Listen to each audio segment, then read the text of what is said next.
Welcome to Tech Talk with Eric. Today's episode, we're going to look at Python virtual environments. I do have some prereqs or assumptions, and that's that you have Visual Studio installed, Visual Studio Code, that is, Python, and pip. If you don't have those installed, I do have some directions on my GitHub repository that can kind of walk you through installing each of these tools. If you're new to these, you can follow this documentation that I have out on GitHub. I'll include this link in the show notes. It's pretty straightforward. There's instructions for installing VS Code, installing Python, and pip. There is even instructions on setting up the virtual environment, which is what we're going to be covering today. And there are some optional things as well, such as installing the AWS CLI and the AWS SAM CLI. We won't be using those today, but we will be using those in future episodes. So if you'd like, go ahead and get a jump start, and you can install those today, or you can wait and we'll kind of cover that once we actually start using those tools. All right, so let's get started. Okay, so I'm going to go ahead and open up VS Code. I can do that from the command line, or I can navigate to it through your applications. From here, from the command line, I can just do a code and dot. Since I'm already in the directory that I want to be in, it's going to open up VS Code. Doing that by doing code and space and dot, indicating the working directory. All right, now that we have VS Code here, you can see this is an empty project that I've got right now, an empty directory. I'm just going to add a README so we can see a little bit of information in here. All right, so I've got a README file, so nothing that you can see in here. If I open up my terminal inside that particular project, bump this up just a little bit, I can list it. I don't have any other files in here. What I want to do is I want to create that virtual environment that's isolated to this particular project. And then that way, any modules that I install and use are, again, isolated to this project. They're not installed in the global environment. So what we can do, if we look and see which Python do I have available, it's going to come back as an error because I don't have Python alias to Python 3, which is installed. You may come back and it might show you a path of where Python is, depending on what you have set up on your instance. If I do Python 3, it's going to say, okay, you've got Python 3 installed, which is great, so I don't need to install it. It is located in a global directory. It's located in Homebrew, and that's because I installed it with Brew. Yours might show a completely different directory, and that's totally okay. We just need to make sure that we have Python or Python 3 available to us. And if you do have Python, you want to make sure that it is pointing to Python 3, which in a way you can do that. Again, if yours comes back with Python and you can say version. Now, of course, I'm going to get an error because it doesn't know where Python is or an alias to it. But if I do Python 3, then I get my version information. And so it says 3.11.4. Yours might be a slightly different instance. As long as it's 3 something, you're okay. Because what we're going to use to create our virtual environment is an internal module that comes with Python 3. So again, if yours Python is pointing to Python 3, that's fine to use. Otherwise, just do Python 3 and .m. And if none of those came back with anything, that just means you don't have Python installed, and you need to look at that Getting Started guide and install Python. So what we're going to do here now, we use Python 3. We're going to specify the -m to install a module. There's an internal module called venv or venv, depending on what you like to say. And then you can tell the directory where you want it. So I can just say foo. I can name this env. I can name this .venv. It really doesn't matter. It's just depending on your naming convention. I typically like .venv. I like the dot there for 2 reasons. A, it typically, and on a Mac and Linux, it marks it as a hidden directory. And it also puts it at the top of my directory structure, which just makes it easy to navigate and look at and find and remove later on if I don't need it. So I'm going to use my default, which is .venv. That's kind of, again, my naming convention. Go ahead and hit enter. And what that did is it created a directory. It might take a couple of seconds, as you saw. And then what it did inside that directory, it added several other subdirectories and files. So we've got a bin directory that has the Python libraries that we want it to reference, along with the pip. And it has some includes that we don't have anything listed in right now. And then we have the libraries. This is where it's going to install any third-party packages that we would use within our project. So in order to do this, so if we take a look at that which again, if I which Python 3, it's still pointing back to my global because it doesn't know about it. All we did is really install or add this module. We haven't activated it yet, and that's something we need to do. We need to do this activate.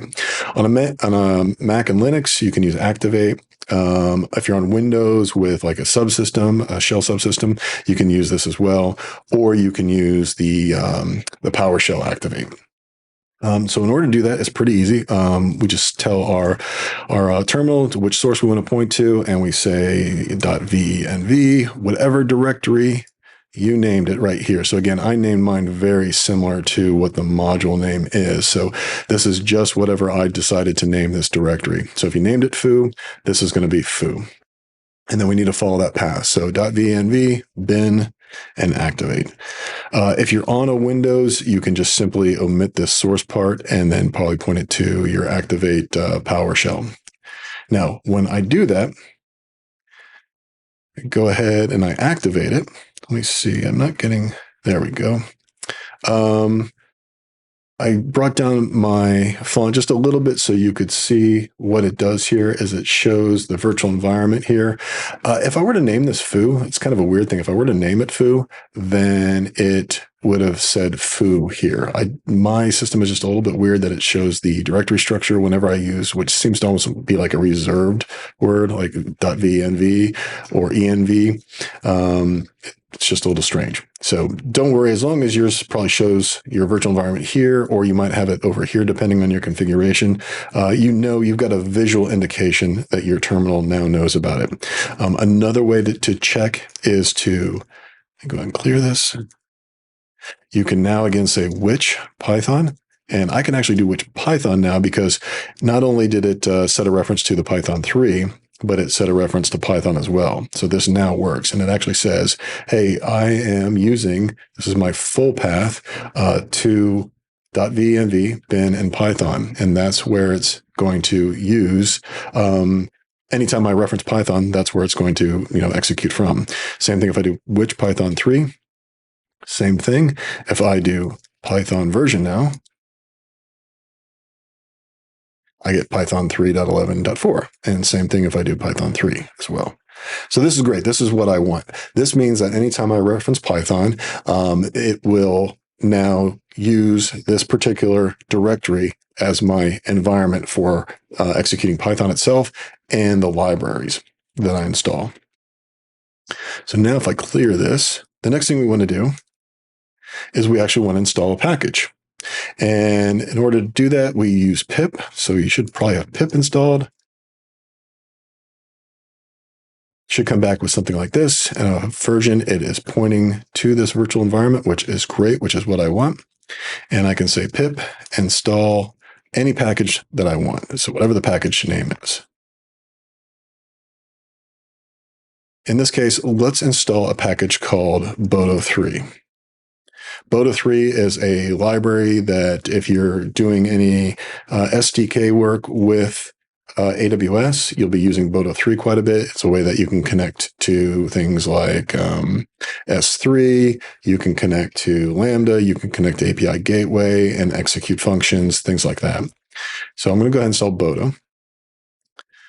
Now, one thing to keep in mind, every time you want to install a package, you would have to either do this install, which means you would do one by one, which can become very cumbersome over a period of time. And a better way to do that is to create what's called a requirements file. So we're going to create a requirements file. And inside of a requirements file, we're going to list any packages that we're using. So again, right now we're going to use Boto3.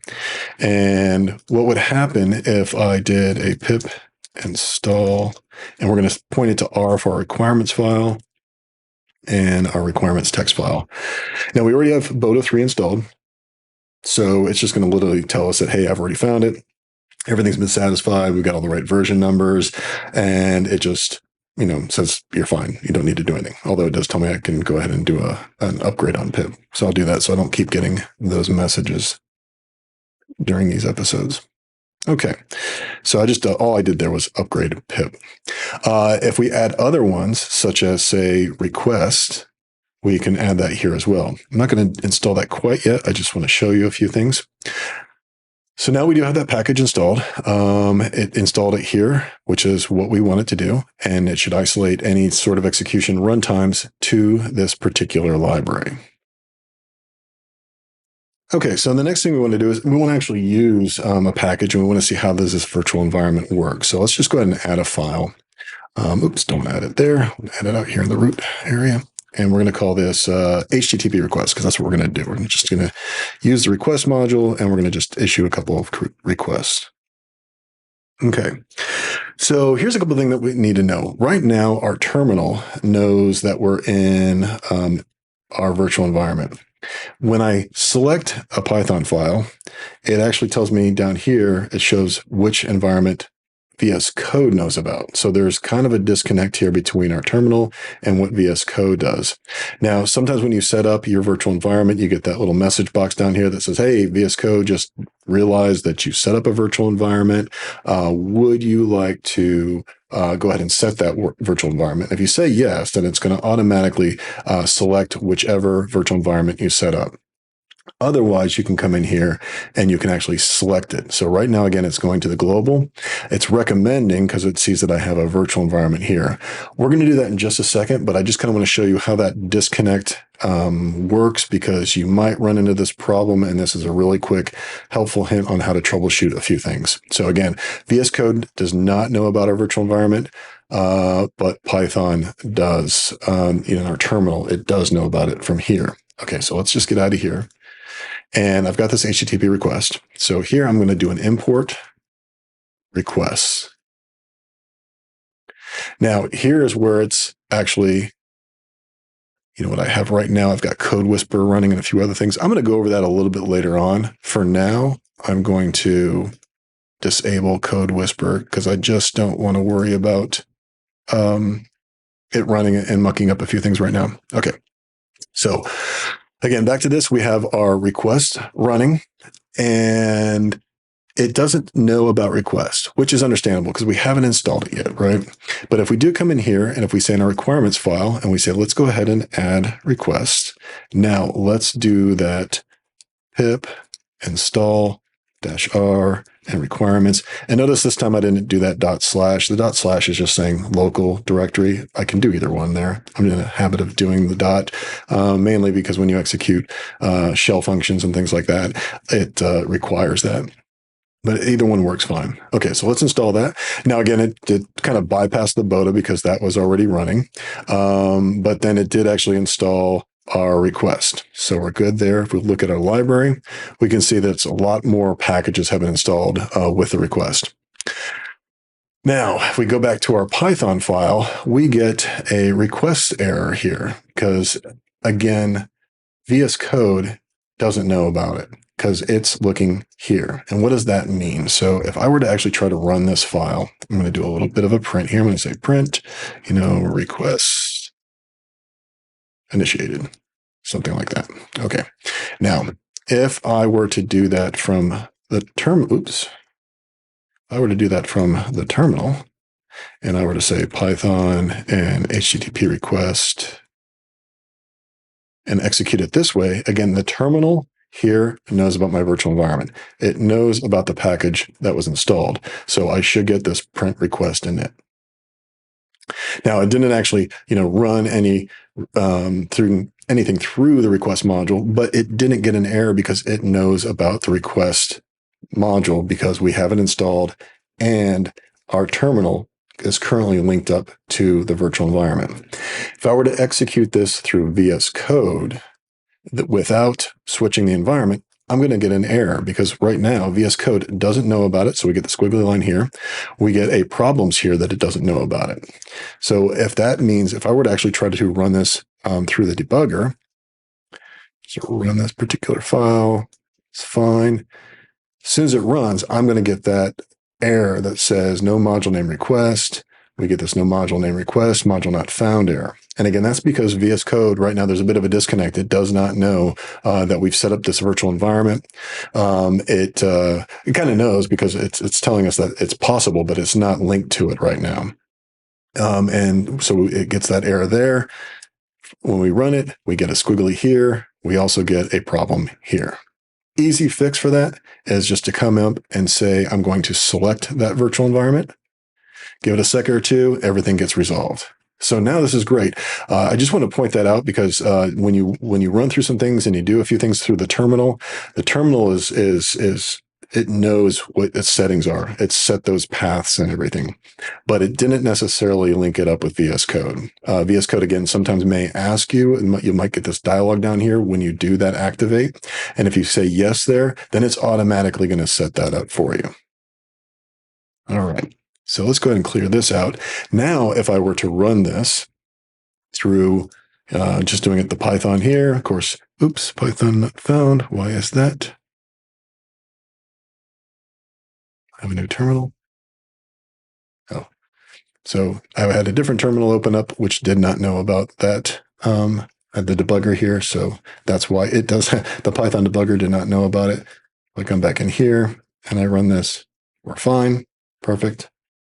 Go ahead and delete, get rid of that guy. Now, though, if I run this, it's going to be fine. See, we get the request init. We didn't get the error. Can run this again. Step right over this. And I'm not going to get an error. And I'm going to do a request init. So that means that VS Code knows about this, and we're running great. If we want to test out request, we can look at this. It's really cool. Some packages give you some nice little pieces of information on how you can actually execute it, some sample code, which is pretty cool. So example here is we can create a payload, just a general one for a key value, and then we can post that to this particular URL, which will then take that information and basically return back that payload that we're passing into it. So we can try that out if we want real quick, just to see if it works. So we're going to initialize a request. We're going to put this in here. I'm going to there. So now this is going to create a dictionary object with a key value pair, two key value pairs. It's going to pass that in as the payload, and then we're going to print out the response. So if I do that, and I can do this either way here, I get my cursor in the right spot. And if I execute that here, it's going to initialize the request. This every now and then hangs for a few seconds. Sometimes I get a 503 error if it's running slow for whatever reason. Otherwise, it'll come back fairly quickly. And so this print statement is now printing out the key value pair. It's printing out any of the headers from here. And if we try to go ahead and execute that from the debugger, we should be fine as well, because we get everything that we need. We don't have any squigglies. We're pointing to the right virtual environment here. Print, load up that payload that we've got. It's our dictionary value. And we're going to pass that in. And then once that comes back, we'll get the response. Again, this might take a couple of seconds. Could possibly time out. We'll see what happens. And once it returned, we get our information. It did not time out, luckily. If you do get a timeout, you'll get an error here. We don't have any exception handling right now, so we'll work on that in some later episodes. But if everything went smoothly, you should get this to print out here. All right, and when you're done with your working environment, you can deactivate it. Deactivating, because depending on how this is set up, it could translate to other terminals that you open up by activating this. And if you want, you can go ahead and deactivate it when you're done. And that deactivates your virtual environment. So if I were now to say, which Python again, I'm going to get that error, because now after I deactivated it, it doesn't know about just the straight Python anymore. If I do which Python 3, it's going to point back to my global directory. You don't always have to deactivate it. If you activate another one, then that essentially deactivates a different one. And in my experience, just always keep that in mind. You might have to check some path information. Always do, your which Python to see if you're pointing to the right one. Now that just deactivated here for this terminal. So if I were to try to run this now, I'm going to get, or if I even do 3, I'm going to get that error of a module not found, right? But VS Code is still pointing to that particular virtual environment. So if I were to run this again in VS Code,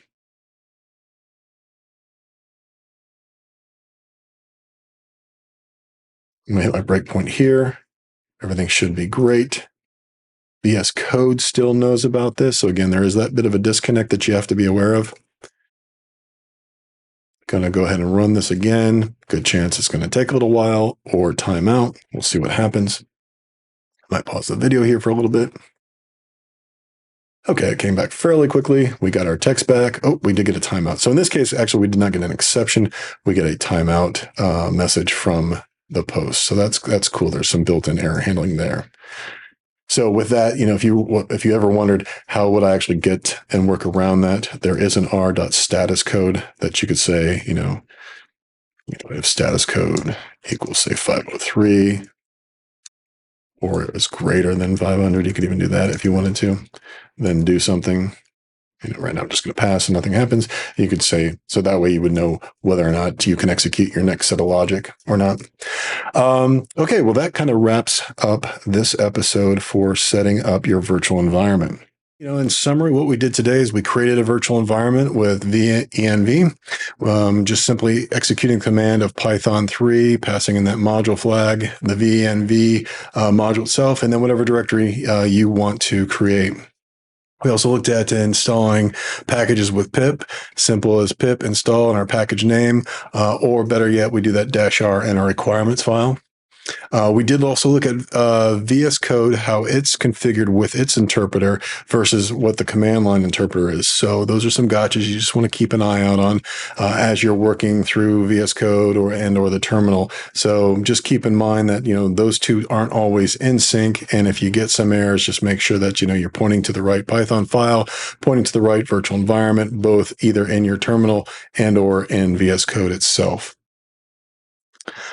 For next episodes, what we're going to take a look at is Python project directory structures. How do you actually, put in your directory structures, and how do you access the modules and you start breaking up your code to make it a little bit more readable? We'll also look at unit tests, and this kind of goes hand in hand with that project directory structure. So I hope you like this episode, and I hope you come back and see what episode 2 is all about. Please like and subscribe, and I will see you next time.